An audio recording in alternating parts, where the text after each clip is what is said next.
Hello বন্ধুরা, অভ্র বাড়িতে ফিরতেই সুদীপা সিঁদুর কৌটো নিয়ে এসে পরমাকে সিঁদুর পরিয়ে দিতে বলল অভ্রকে। তবে পরমা কি সিঁদুর পরবে অভ্রর হাতে থেকে, তা জানতে পুরো ভিডিওটি না টেনে একটি লাইক দিয়ে সম্পূর্ণ দেখতে থাকুন।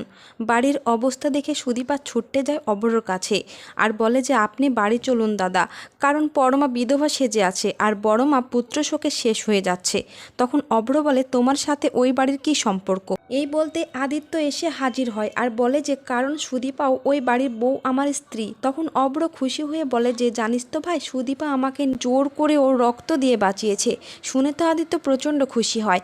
তারপরে দেখা যায় অভ্রকে সুদীপা বাড়িতে নিয়ে আসে আর বড়মা অভ্রকে পেয়ে প্রচণ্ড খুশি হয়ে জড়িয়ে ধরে কান্না করতে থাকে। এরপর সুদীপা সিঁদুরের কৌটো নিয়ে এসে অভ্রকে দেয় আর পরমাকে সিঁদুর পরিয়ে দিতে বলে। তবে পরমা কি করবে কিছুই বুঝতে পারে না, কারণ পরমার মনে অভ্রর জন্য কোনো জায়গা নেই, কিন্তু সেটা বুঝতে পারে অভ্র। তো বন্ধুরা, ভিডিওটি এই পর্যন্তই। আর পরবর্তী এপিসোড পেতে অবশ্যই চ্যানেলটিকে সাবস্ক্রাইব করে রাখবেন।